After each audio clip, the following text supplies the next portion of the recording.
കേരളത്തിൽ ഏറ്റവും അധികം ഇടതുപക്ഷക്കാരുള്ള മണ്ഡലം ഏതെന്ന് ചോദിച്ചാൽ വടകരയാണ്. അവിടെയാണ് ഏറ്റവും അധികം CPM-കാരുള്ളത്. അവിടെയാണ് ഇടതുപക്ഷത്തിന് പരമ്പരാഗതമായിട്ട് ഏറ്റവും വേരോട്ടമുള്ള പ്രദേശം. പക്ഷേ കഴിഞ്ഞ ഏതാനും തിരഞ്ഞെടുപ്പുകളായിട്ട് അവിടെ കോൺഗ്രസ് സ്ഥാനാർത്ഥികളാണ് ജയിക്കുന്നത്. അത് വേറെ കാര്യം.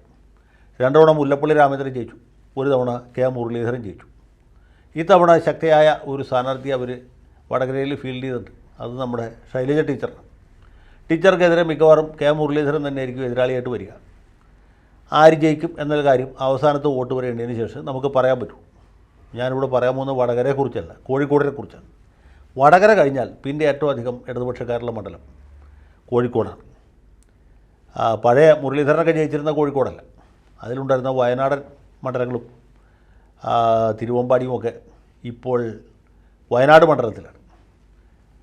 നേരെ മറിച്ച് ഈ കോഴിക്കോട് നോർത്ത്, സൗത്ത്, ബേപ്പൂർ, കുന്നമംഗലം, അതുപോലെ കൊടുവള്ളി, ഈ പ്രദേശങ്ങൾക്കുൾപ്പെട്ട ഇപ്പോഴത്തെ പുതിയ കോഴിക്കോട് മണ്ഡലത്തിൽ CPM-കാർക്ക് വലിയ പ്രാമുഖ്യമുണ്ട്. കൊടുവള്ളി മാത്രമാണ് ഒരു UDF മണ്ഡലമായിട്ട് അവിടെ ഇല്ലാത്തുള്ളത്.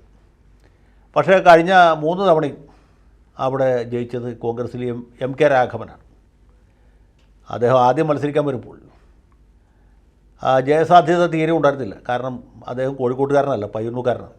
പയ്യന്നൂരിൽ നിന്ന് രാഘവൻ ആദ്യമായിട്ട് കോഴിക്കോട്ട് വരുന്ന നോമിനേഷൻ കൊടുക്കാൻ വേണ്ടിയിട്ടാണ്. പക്ഷേ അദ്ദേഹം ജയിച്ചു, സംഗതി വശാൽ ജയിച്ചു. മറ്റ് പല സാഹചര്യങ്ങളും അദ്ദേഹത്തിന് അനുകൂലമായിട്ട് തിരിഞ്ഞു. എതിരാളി നമ്മുടെ മുഖ്യമന്ത്രിയുടെ ഇപ്പോഴത്തെ മരുമകൻ സഖാവ് മുഹമ്മദ് റിയാസായിരുന്നു. അന്ന് മരുമകനായിട്ടില്ല, വെറും റിയാസാണ്. അദ്ദേഹം മത്സരിച്ചു, ചെറിയ വ്യത്യാസത്തിൽ തോറ്റുപോയി. അടുത്ത തവണ കോഴിക്കോട് മണ്ഡലം തിരിച്ചു പിടിക്കണം എന്ന് വിചാരിച്ച് CPM ശക്തനായ മറ്റൊരു സ്ഥാനാർത്ഥിയെ അവതരിപ്പിച്ചു. അത് വിജയരാഘവനാണ്. പക്ഷേ വിജയരാഘവന് ജയിക്കാൻ പറ്റിയില്ല. രാഘവൻ്റെ ഭൂരിപക്ഷം വർദ്ധിച്ചു. കഴിഞ്ഞ തവണ എന്ത് വില കൊടുത്തും കോഴിക്കോട് തിരിച്ചു പിടിച്ചേ തീരൂ എന്ന് വിചാരിച്ച് കൂടുതൽ ശക്തനായ മറ്റൊരു സ്ഥാനാർത്ഥിയെ രംഗത്തിറക്കി. അദ്ദേഹം പ്രദീപ് കുമാർ എന്ന് പറയും. പ്രദീപ് കുമാർ 3 തവണ കോഴിക്കോട് നോർത്ത് മണ്ഡലത്തിൽ നിന്ന്, പഴയ കോഴിക്കോട് 1-ാം മണ്ഡലം, അവിടെ നിന്ന് നിയമസഭയിലേക്ക് ജയിച്ച ആളാണ്. വളരെ പേരും പെരുമയും ആർജിച്ച ഒരു നേതാവാണ്. വിദ്യാർത്ഥി രാഷ്ട്രീയത്തിൽ കൂടി വന്ന ആളാണ്. യുവജന രാഷ്ട്രീയ രംഗത്ത് വളരെ ശക്തമായ നിലപാട് കൈക്കൊണ്ട ആളാണ്. 3 തവണ MLA ആയപ്പോഴും സൽപ്പേര് മാത്രം സമ്പാദിച്ച ആളാണ്. അപ്പോൾ പ്രദീപ് കുമാർ വന്നുകൂടി രാഘവൻ്റെ കട്ടയും പടവും മടങ്ങും എന്ന് കുറച്ച് പേരെങ്കിലും വിശ്വസിച്ചു. രാഘവനെ അറിയാവുന്നവർക്ക് ആർക്കും തോന്നിയില്ല, മറ്റുള്ളവർക്ക് തോന്നി. കാരണം പ്രദീപ് കുമാർ തുല്യ നിലയിൽ ശക്തനായ ആളാണ്. ഇവർ തമ്മിൽ മത്സരം നടക്കുമ്പോൾ പ്രദീപിൻ്റെ ഒരു മേൽക്കൈ ഉണ്ടാകും. മാത്രമല്ല മണ്ഡലത്തിൻ്റെ ഇടതുപക്ഷ സ്വഭാവവും വളരെ പ്രധാനമാണ്. അങ്ങനെ പ്രദീപ് കുമാർ മത്സരിച്ചു. പക്ഷേ പ്രദീപ് വലിയ ആവേശത്തോടെയുള്ള പ്രചരണം നടത്തി. MK രാഘവനെതിരായിട്ട് വളരെ വ്യക്തിപരമായ തലത്തിൽ CPM-കാർ പല ആരോപണങ്ങളും ഉന്നയിച്ചു. ആ കാലത്ത് ദേശാഭിമാനി പത്രം വായിച്ചു നോക്കിയാൽ നമുക്കറിയാം, അല്ലെങ്കിൽ കൈരളി ചാനലിൻ്റെ അന്ന് വന്ന വാർത്തകൾ ശ്രദ്ധിച്ചറിയാം. MK രാഘവനെ വലിയ അഴിമതിക്കാരനായിട്ടും അവസരവാദിയായിട്ടും കൊളരാത്തവനായിട്ടുമൊക്കെ ഇവർ ചിത്രീകരിച്ചു. പക്ഷെ ഒന്നും ഭരിച്ചില്ല. രാഘവൻ്റെ ജനസമ്മതി അതിനേക്കാളൊക്കെ കൂടുതലായിരുന്നു. അദ്ദേഹം ജയിച്ചു. ഇവിടെ പറയാൻ പറ്റുന്നതെന്ന് വെച്ചാൽ ഈ തെരഞ്ഞെടുപ്പ് പ്രചരണം ഇങ്ങനെ മൂർധന്യത്തിലെത്തി നിൽക്കുന്ന സമയത്ത് നമ്മുടെ സഖാവ് ഇളമരം കരീം സഖാവ് മുതലക്കുളം മൈതാനത്ത് ഒരു വലിയ പ്രസംഗം നടത്തി.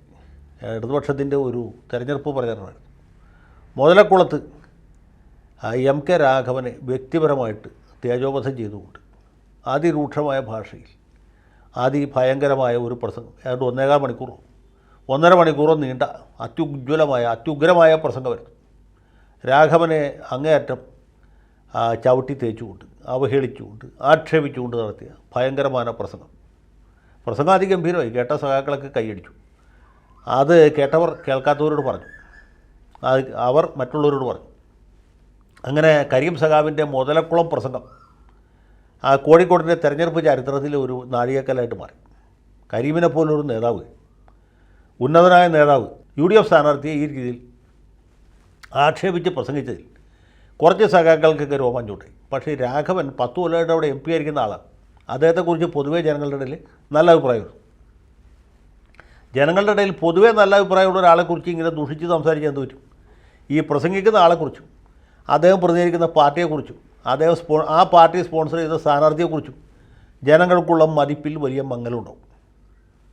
സത്യം പറഞ്ഞാൽ ഈ കരീം സഖാവിൻ്റെ മുതലക്കുളം പ്രസംഗം കഴിഞ്ഞപ്പോൾ എന്ത് സംഭവിച്ചു? രാഘവൻ്റെ ജനസമ്മതി വർദ്ധിച്ചു. അഥവാ പ്രദീപ് കുമാറിൻ്റെ ജയസാധ്യത വല്ലാതെ മങ്ങി. തെരഞ്ഞെടുപ്പ് കഴിഞ്ഞ് വോട്ടെണ്ണി കഴിഞ്ഞപ്പോൾ എന്ത് സംഭവിച്ചു? സഖാവ് പ്രദീപ് കുമാർ സാമാന്യ ഡീസൻ്റായിട്ട് തോറ്റു. അഥവാ MK രാഘവൻ കൂടിയ ഭൂരിപക്ഷത്തോടി വിജയിച്ചു. അങ്ങനെ രാഘവൻ്റെ പാർലമെൻറ്റ് പുനഃപ്രവേശം കരീമിൻ്റെ മുതലക്കുളം പ്രസംഗത്താൽ കുറച്ചുകൂടി അനായാസമായി എന്നുള്ളതാണ് ചരിത്രം. ഇതിനെക്കുറിച്ച് പല കഥകളും പ്രചരിച്ചിട്ടുണ്ട്. പലരും വിചാരിക്കുന്നത് കരീം സഖാവ് പ്രദീപ് കുമാറിനെ തോൽപ്പിക്കാൻ വേണ്ടി മനഃപൂർവ്വം ഇങ്ങനൊരു പ്രസംഗം നടത്തി. ഏതാണ്ട് നമ്മുടെ പിണറായി സഖാവിൻ്റെ പരനാറി പ്രസംഗം പോലെയായിരുന്നു. പ്രദീപിനെ തോൽപ്പിക്കാൻ വേണ്ടിയിട്ടാണ് കരീം ഇങ്ങനെ പ്രസംഗിച്ചത് എന്ന് ഇടതുപക്ഷക്കാർ തന്നെ പിന്നീട് പരിതപിക്കുന്നതായിട്ട് ഞാൻ കണ്ടിട്ടുണ്ട്.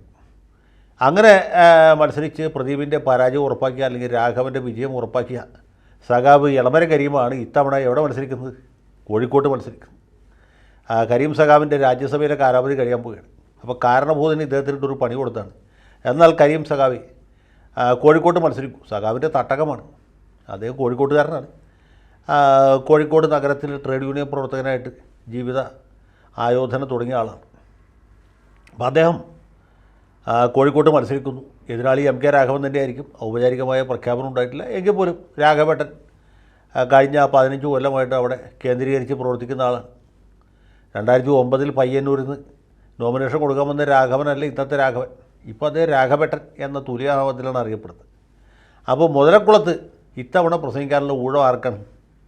ഇത്തവണ പ്രദീപ് കുമാറിനാണ്. മുതലക്കുളത്തോ അതല്ലെങ്കിൽ മാനാഞ്ചിറയിലോ എവിടെ വേണമെന്നുള്ള അദ്ദേഹം തീരുമാനിക്കും. MK രാഘവനെ ആക്ഷേപിച്ചുകൊണ്ട് നല്ല ഒന്നാന്തരം ഒരു പ്രസംഗം നടത്താൻ പ്രദീപ് കുമാർ തയ്യാറെടുക്കുകയാണെന്നാണ് ഞാൻ മനസ്സിലാക്കിയത്. അപ്പോൾ പ്രദീപ് കുമാറിൻ്റെ ഈ പ്രസംഗം കഴിയുന്നതോടുകൂടി രാഘവൻ്റെ ജനസമ്മതി ഇനിയും വർദ്ധിക്കും. പിന്നെ ബാക്കി കാര്യങ്ങൾ നമ്മൾ ചിത്രത്തിൽ എഴുതിയ പോലെ കാണേണ്ടി വരികയും ചെയ്യും എന്നാണ് എൻ്റെ ഒരു ഊഹം. ഏതായാലും കരീം സഖാവിന് വിജയാശംസകൾ നേരുന്നു.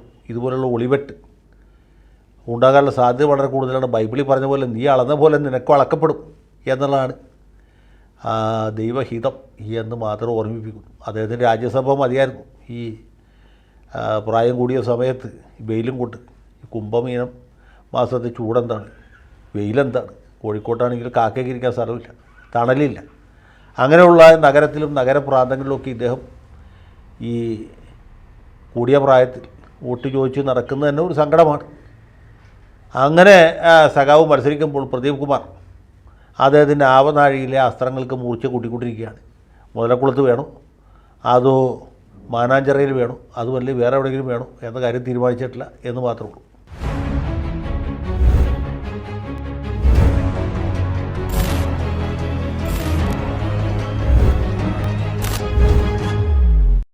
കൂടുതൽ വാർത്തകളും വിശേഷങ്ങളും നിങ്ങളിലേക്ക് എത്താൻ ABC മലയാളം സബ്സ്ക്രൈബ് ചെയ്യുക, ബെൽ ബട്ടണും അമർത്തുക.